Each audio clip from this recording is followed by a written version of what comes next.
The Portfolio Composer, episode 199. You're listening to the Portfolio Composer podcast with your host and coach Garrett Hope, where he teaches you what it takes to master the business end of writing music through mindset, marketing, and business skills. Make sure to sign up for the newsletter at theportfoliocomposer.com for exclusive offers, business insights, and information not shared on the podcast. And now, for this episode of the Portfolio Composer. I try to look at the whole person. So when somebody says that they want to do keto or do a paleo or low carbohydrate diet, I would say, great, how can I support you in that and how can we do that in a healthy way? Because what I see is entrepreneurs and busy people, they tend to go extreme. So when they look at a keto diet, they think, oh, no more carbohydrates ever.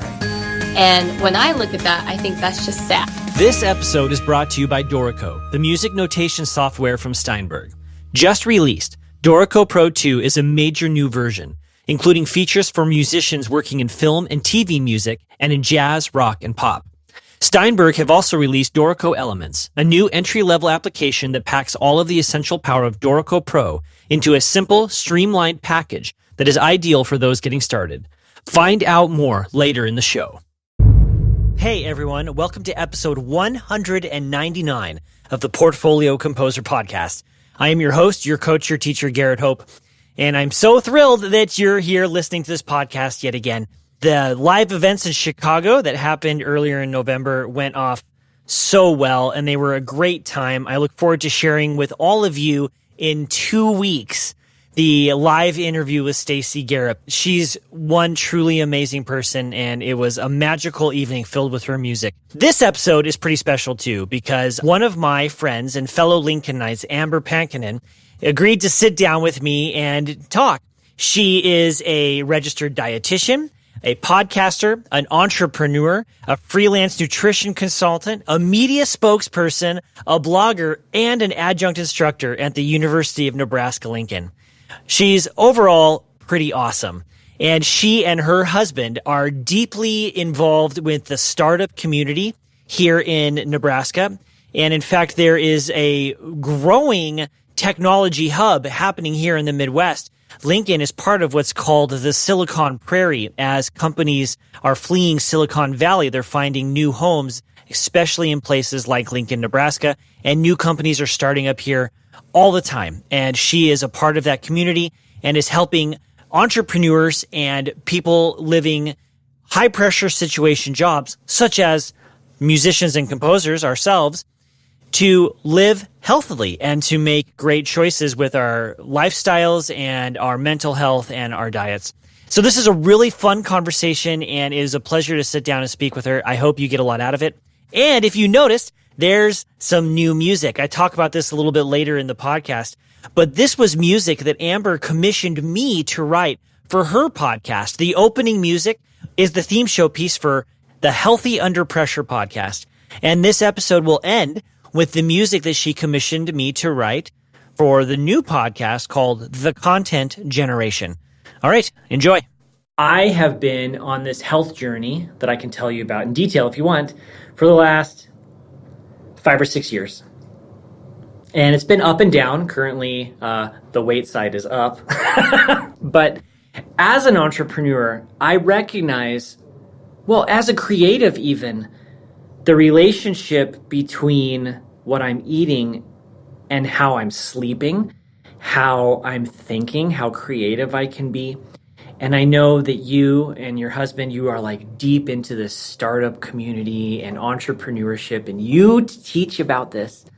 So I wanted to frame this conversation around that, thinking about freelancers, composers, and creative types who are trying to build businesses, and what can we do to kind of give ourselves better odds through the food we eat. So that's a really big opening statement. Yeah, it is. That's okay. Yeah. Yeah. I mean, would you agree that it's all related and it matters?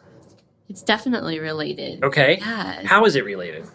Well, when you look at I guess if we could start with, I'm just thinking about in terms of there's so many different areas of health, right? So whether it's your physical health, your mental health, your spiritual health, your financial health, that's all related, I think, to overall health and well-being. Yes. So when I look at freelancers and entrepreneurs, we tend to overextend ourselves, right? So we're running on lack of sleep. We're typically not eating very well because we're eating when we have maybe 5 minutes of time. So we're not very mindful of our choices. We tend to reach for substances like alcohol or even soda or even sugar as coping mechanisms when we need a release. We tend to maybe overextend our budgets when we shouldn't. And so I feel like all of that can contribute to a lack of wellness. And so I think it's just really important for us to be mindful of those things. For you, what are you most passionate about when you're helping entrepreneurs and when it comes to nutrition? I mean, that's your specialty, right? Is nutrition. Right, Yeah. right. So I'm trained as a registered dietitian, licensed medical nutrition therapist. I actually worked as a clinical dietitian for several years and realized that the hospital environment wasn't necessarily for me. I needed to be out meeting with people. I needed to be communicating about food and nutrition. And I found that my people were entrepreneurs and very busy people. So I was raised by entrepreneurs. I married an entrepreneur. I have tons of friends who are entrepreneurs. And so those are the folks who are messaging me in the middle of the night, asking questions about nutrition. And so I quickly realized that this is where I need to be. These are the people that I need to speak to because they are definitely the people that need to hear that message.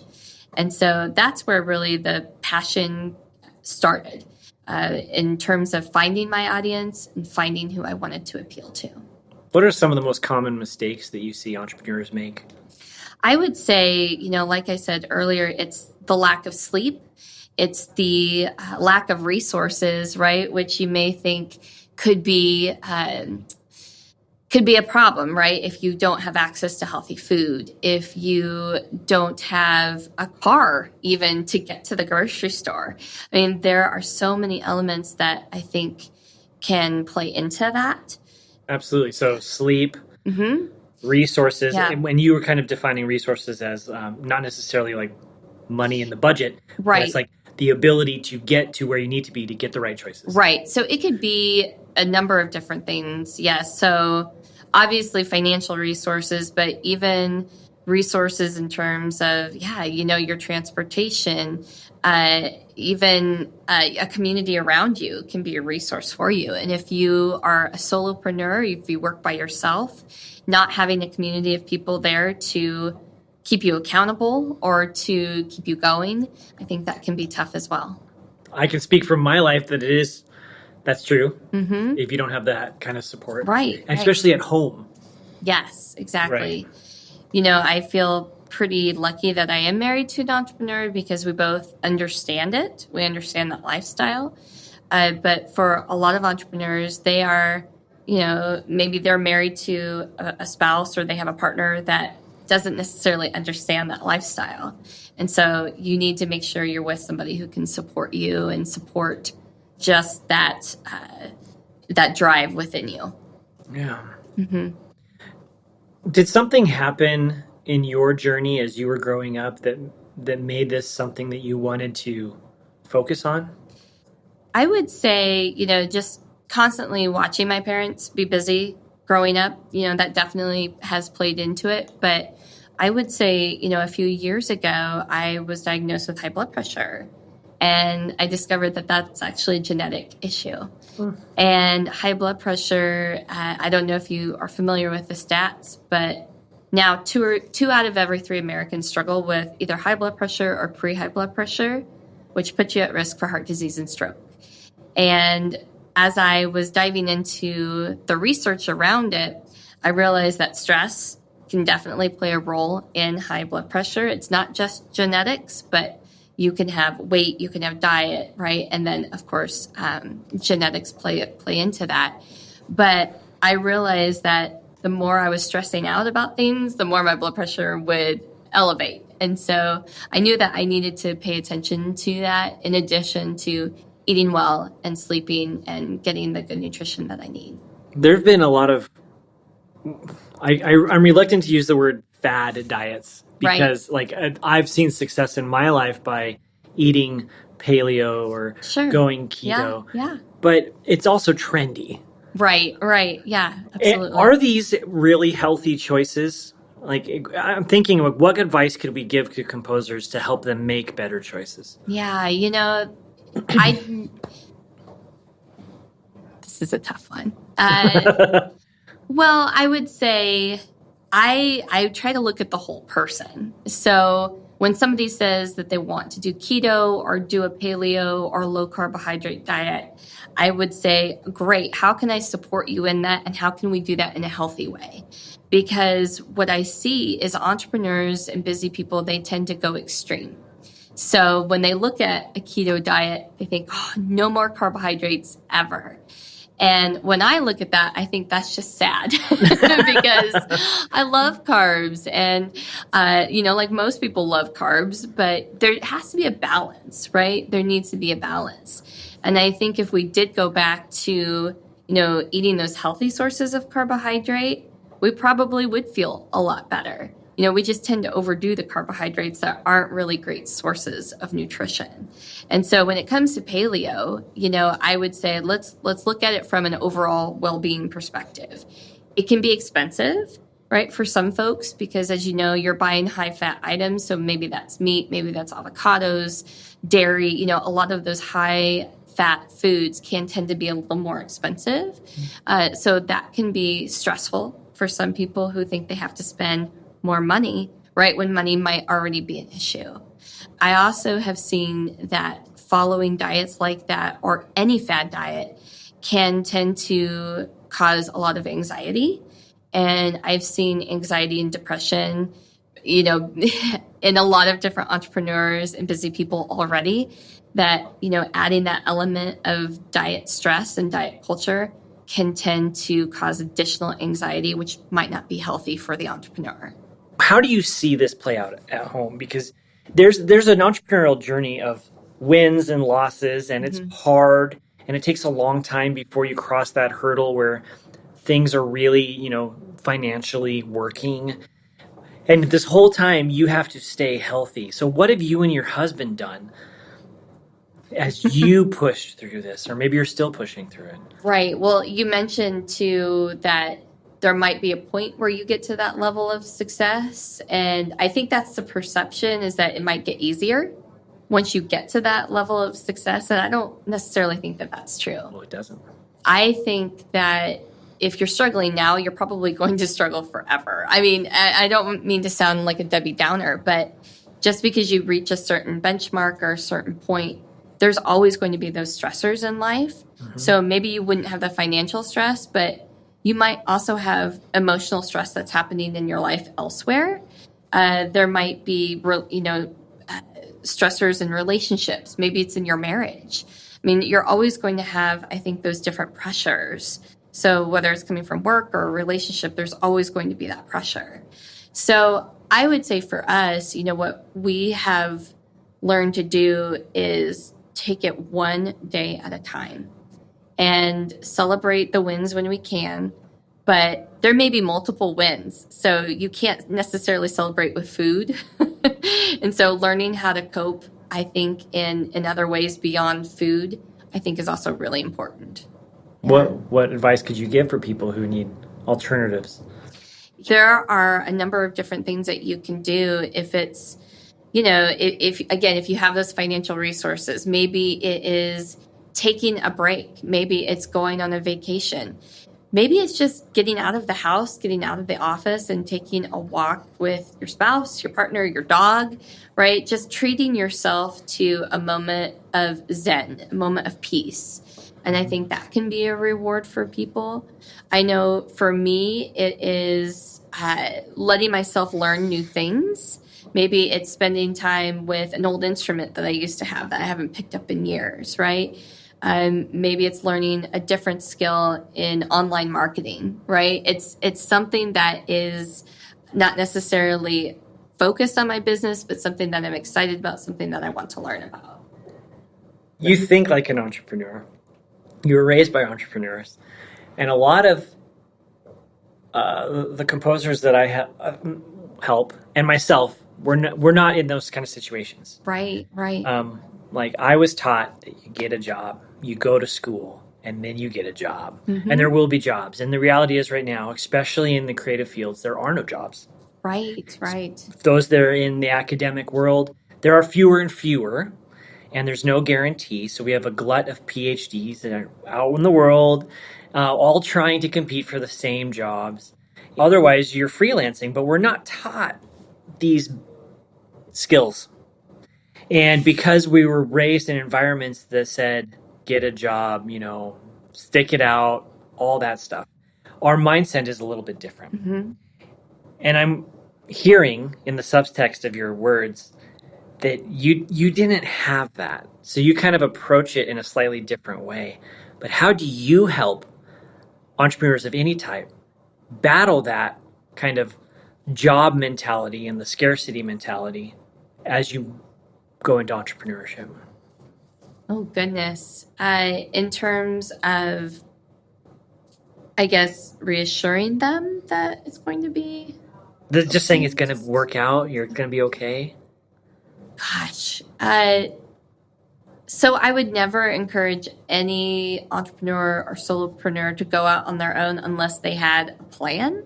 So I would start there and, we walk through this process of validation. For me, if I'm going to offer, let's say, a new product or a new service, I want to make sure that idea has been validated. So, that's probably one area where I think I see a lot of entrepreneurs struggle and creatives struggle. They think, I've done this once and it was successful. I'm sure I could do it again, right? Instead of asking people, is this something that you would pay for? Is this something that would scale? Meaning, could I build it a little bit bigger beyond one or two people, right? I recently was talking with an artist who she drew a program for her wedding, and she thought that she was going to build a business off of this. And so you have to learn how to ask questions and I think be honest with yourself and say, okay, well, that worked for you, but is somebody else going to buy it? Is somebody else going to purchase it? So I think having that exercise of walking through that validation process is really important. Mm-hmm. Mm-hmm. Tell me of a time when you tried to put something out in the world and it didn't work.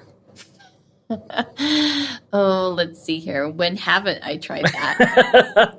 I think I'm trying to think what really, really flopped.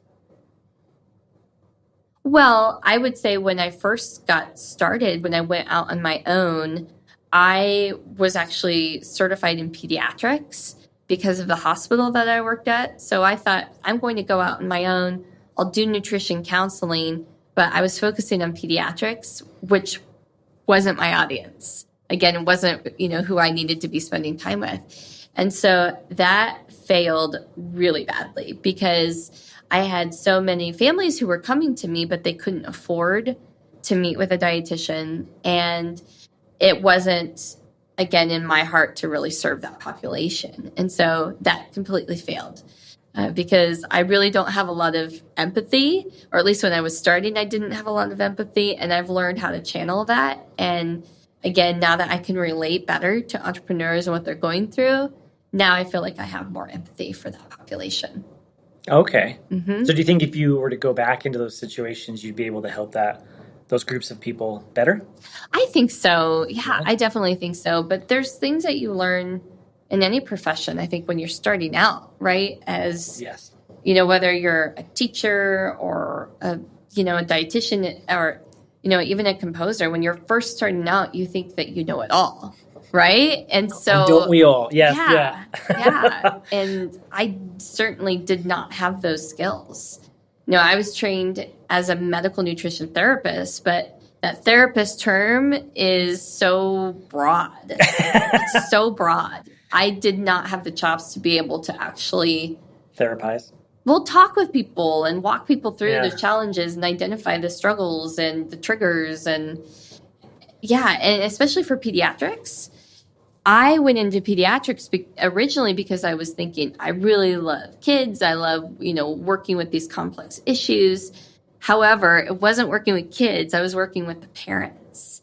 And parents, as you know, because you're a dad, you're very protective of your child. You want the best, right? And so sometimes I would have to have some really hard conversations about food nutrition and alternative feeding because I was working with these kids with brain injuries. Mm-hmm. And so that created, I think, it was a whole complex issue of problems there. And so I just realized that wasn't my world.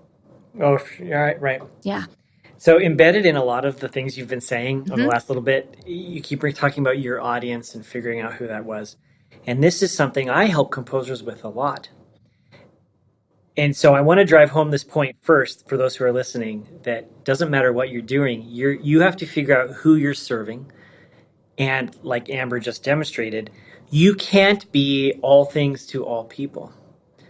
So let's dig into your audience a little bit. Who is your audience? Right. Yeah. I think that like I said, it took a while to figure out, but my audience is entrepreneurs and busy people.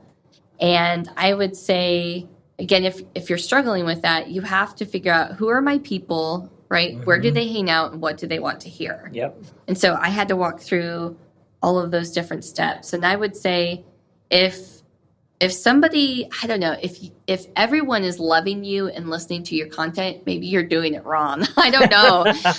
Or at least if that's what's in your mind, if you think that everyone's loving you, then you might be doing it wrong. Again, because I don't want everybody to follow me. I want my particular audience to follow me and connect with me. Right. Because that's how you can build deeper relationships and build your community of people. Exactly. Yeah. Like it's better for you to really be able to come alongside a small group of people.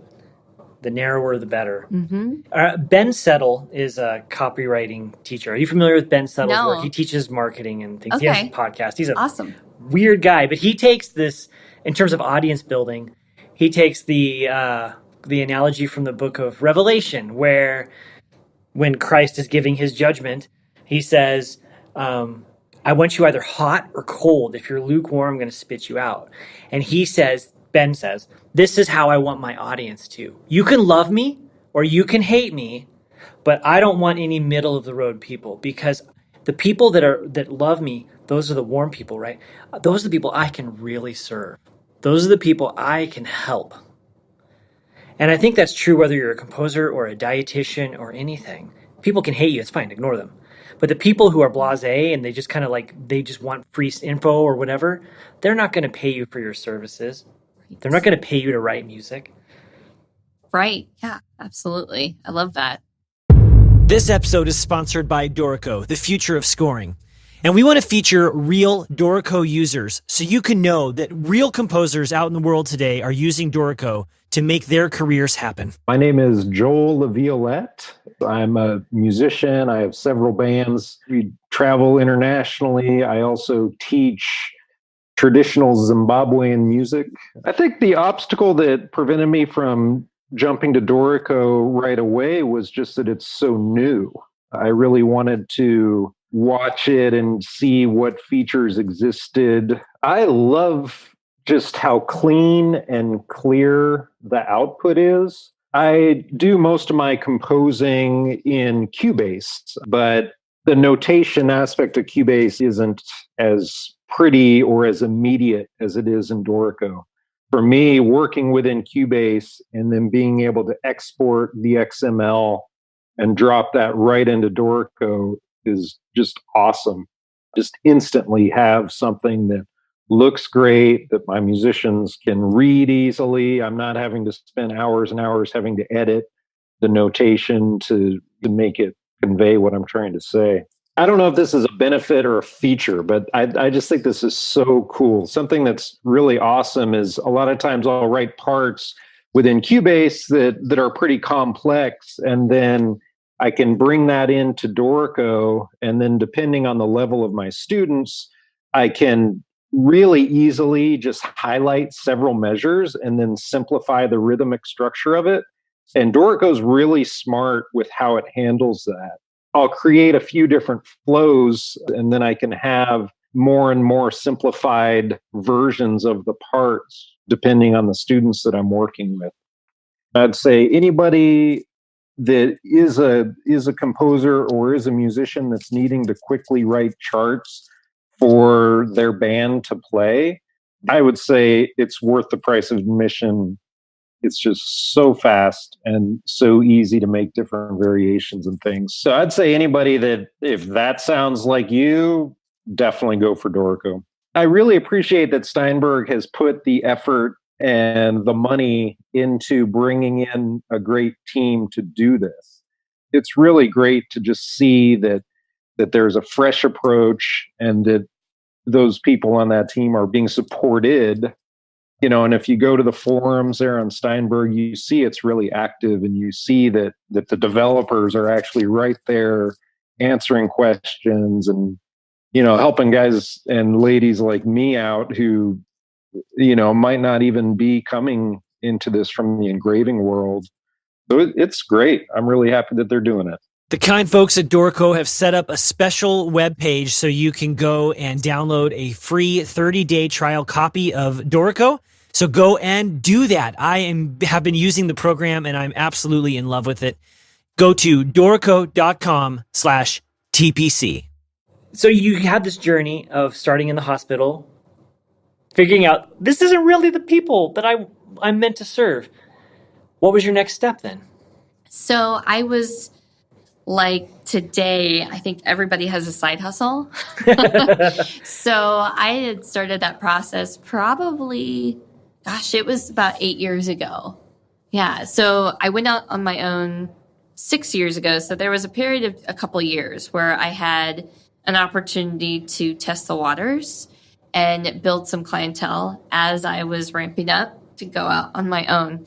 So I had that period of about 2 years, and I started doing a lot with social media, which is where I got noticed by some of the brand partners that I work with now.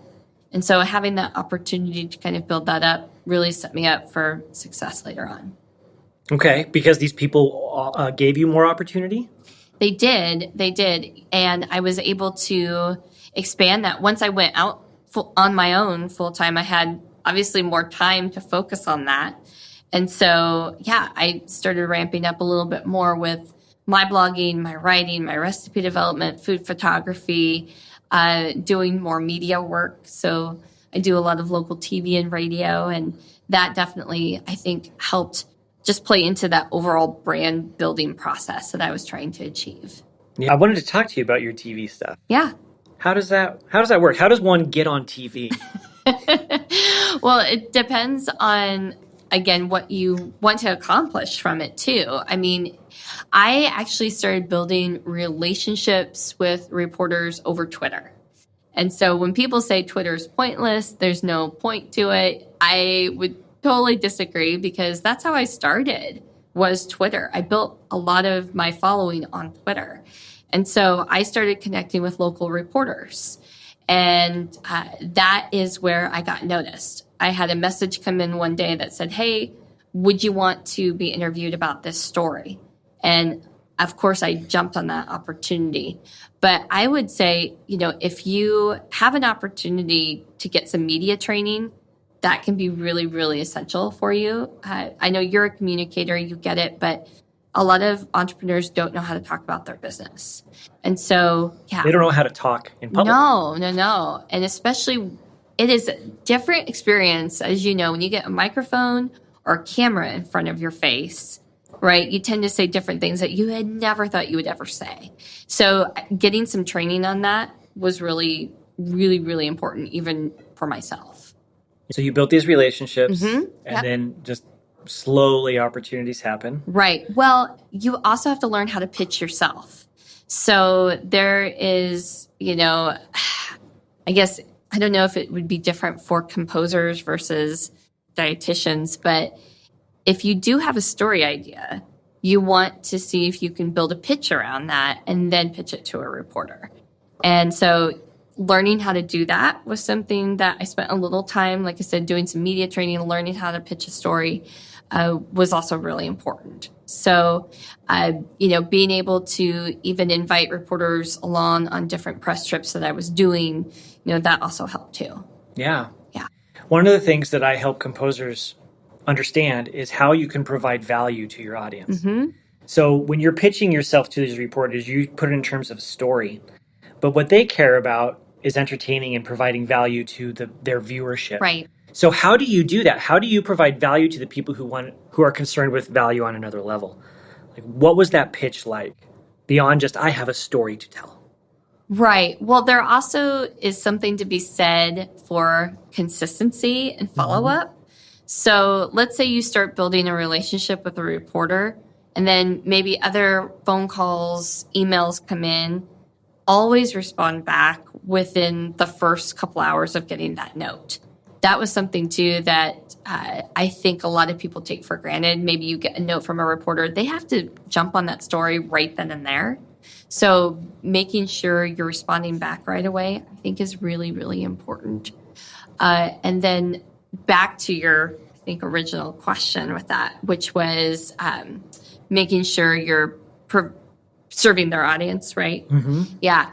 You have to be able to also, you have to spin it a little bit, right? So let's say, again, not that you want to be fear-mongering, but if there is, let's say, High Blood Pressure Awareness Month, right? You can talk to that reporter and say, I've got 3 ways, right, that I can help your viewers decrease their risk for stroke and heart disease. Can I come on your show and talk about it? Right? So pitching it in a way, too, that says, I can do this for you, and I can do it very quickly and succinctly. Spin has a negative context right now. Mm-hmm. And within the artistic community that I am deeply involved with, it's very off-putting to say we're spinning, because it smacks of politics and our current political climate and antagonism towards our current government, which it has the appearance of putting spin on lots of things and makes it even uglier. So how do we deal with that? When you have to put yourself in the front of somebody else and you just use the word, you have to spin it. I think you can spin positively. Okay. Yeah. And that is the challenge, right? And that's what I do when I try to talk about nutrition myths, when I try to, defend with science and facts versus fiction and emotion, right? So, yeah, when I say spin, I guess I mean that in a positive way, right? To get people to think, okay, I can actually do this, right? I can accomplish this versus the Debbie Downer spin that maybe you're talking about. Yeah. Yeah. Well, we also associate, many people, and I used to be this way, associated spin with kind of the fast-talking salesman. Mm-hmm. I want this to look good so you'll buy it. Right. But that's not how you're using it. No. And again, yeah, I guess it's just different definitions. I don't know. For me, it's about how can I draw them in and make this message positive and give you some actionable steps, right, to actually make change happen. Well, let's talk actionable steps. Or maybe we should back up. What are some of the most common myths that you see people having around nutrition? Oh, my goodness. Well, for example, the keto and the paleo diets, right? The having to eliminate all carbohydrates because that's the only way you're going to lose weight. And that is a myth for sure, because when you look at even the research, there was a big study that was done, a meta-analysis this year that came out that looked at low carbohydrate diets versus low fat diets. And actually they both yielded about the same results. So it's really about consistency. It's about following something that you can sustain. And so I would say that's the number one, is thinking carbohydrates are terrible, they're horrible, and you should eliminate all carbohydrate because you need a little bit of carbohydrate for your brain to function properly. Yeah. Yeah. Well, I think someone like the Whole30 people would say, get those carbohydrates from vegetables instead of bread. Yeah, absolutely. But even with a diet like Whole30, which again, yes, I love that it's encouraging people to eat fruits and vegetables, right? But there is something to be said for when you're eliminating food groups, right? Entire food groups. I think that can cause anxiety for some people, and that can lead to a pattern of disordered eating. And I have seen disordered eating patterns in a lot of entrepreneurs and busy people simply because of that fact. And that can really disturb your relationship with food. And looking at from that perspective of having seen a lot of people with eating disorders, gosh, there are so many people now with this disordered eating pattern, and that makes me nervous. So that's why I don't love the fad diets, simply because of that. Okay, that's a good myth to debunk. Mm-hmm. Define disordered eating pattern. That seems very broad. It is broad. But I would say if you are following a fad diet for an extended period of time, that's disordered eating. Because if you are eliminating an entire food group for an extended period of time, now this goes beyond, I want to clarify. I understand with vegan and vegetarianism, I definitely would respect that. I would say that there are motivators in place for that, whether it's a religious belief or moral, or whatever. Yeah, exactly. But if you're doing it simply for the fact that you think you're going to lose weight, that's where we might have an issue. That's where it can lead to disordered eating, especially if you start to back away from, let's say it's social events because you're nervous that you're not going to find food that you can eat, right? If you start, not hanging out with your friends simply for that fact. If you are feeling super anxious about your next meal because you don't know if you can have something, that would be disordered eating. Got it. Mm-hmm. What about alcohol? Oh, sure. Alcohol. The concept that alcohol is super healthy for you, or that it gets a health halo as being healthy, I think is definitely a concern. Now, there are some studies that would show, yes, that a little bit of alcohol can be good in heart health, but we also see those same substances available in grape juice. So I would say just because it's alcohol doesn't necessarily mean it's super healthy for you. In fact, alcohol can, as you know, can lead to a number of different health problems. Not just liver disease, but obviously it can impair your judgment, right? Which can lead to a number of other problems. We also see alcohol raise blood pressure. And again, with 2 out of 3 Americans struggling with high blood pressure, we know that that's a concern. The issue with alcohol, too, that I've seen is drink equivalents. So, let's say you go to an event, you have a beer, and you think, oh, that's just one drink. Well, you have to look at the percent of alcohol, right, in that drink. And so for some folks, depending on the beverage that you choose, you could actually have 2 or 3 drink equivalents within one beer or one drink or whatever it is. Mm-hmm. And so that can definitely be a concern. One thing that I've noticed in my life is maybe it's a factor of me getting middle-aged, but the later in the evening I have alcohol, the less well I sleep. Mm-hmm. And this then creates a multiplying effect in my life. I'm not sleeping well, so then I don't feel good. I might be driven to drink more alcohol. Right. And then I make poor choices because my judgment is inhibited on the next day, not because I'm drunk, right, but because I didn't sleep. Right, exactly. And then some people have the opposite problem where they think alcohol helps them sleep, and in some cases it does. But then again, maybe they're sleeping too much, right? Or they oversleep for that next day. That causes stress and anxiety. Again, it's this vicious cycle of having to rely on alcohol for a coping mechanism. And again, if you've already experienced anxiety, depression, alcohol is certainly not going to help you from that perspective, right? Right. Yeah.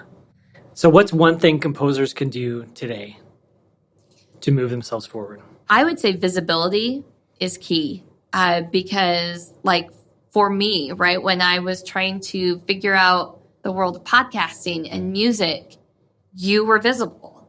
And so if you're not present online, if you don't have social media set up, if you're not networking with other people, then I would say that's a mistake. So make sure you're present, make sure you're visible, make sure you're connecting with a variety of people within, the community to make sure that you can bridge those relationships for other opportunities. So before we kind of close this out, I was really fortunate that you asked me to do music for your show. I was so honored. And so if you were paying attention when you listened to this at the opening, I shared with you the music I wrote for Amber's podcast called Healthy Under Pressure. And she recently commissioned me to write a new set of music for another podcast that she's helping launch called The Content Generation. So let's just real quickly tell us about these two shows. And I hope everyone go and listen to your podcast to get healthy eating tips and entrepreneurship and all of it. Yeah, so Healthy Under Pressure highlights the stories and struggles of entrepreneurs who are trying to do just that, live healthy under pressure. Mm-hmm. And as you know, we all struggle with different pieces of health. So whether that's financial or physical health, mental and emotional health, all of those pieces play a role in overall wellness. So I try to talk to different people about their experience and try to focus maybe on one of those areas of health that maybe they've had some success in, or maybe they're struggling with. And it's fun when you get to hear their career journey, right? And how they got to where they are today and what was successful, like what they did right and what they did wrong. And so I love that show. Again, they're my people, right? I love talking with people about that stuff. And then the content generation is super fun because I get to talk to creatives.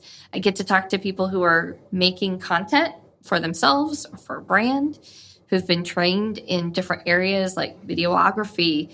Maybe they're a social media manager. Maybe they're a blogger or writer. So getting to ask them about, again, their career journey and how we can get teachers to start thinking about, gosh, how should they talk to students about content creation in order for us to encourage that next generation of content creators. Yeah, I love it. So everyone go check out Healthy Under Pressure and The Content Generation, and you can enjoy the themes for both of those shows today. All right. Yeah. Amber, thank you. Thank you. I'm so honored that you asked to do this. And yeah, I would say having original music it makes me feel so proud of those shows. Again, just because it's so fun to work with creatives and to know that you're using something that is legal, right?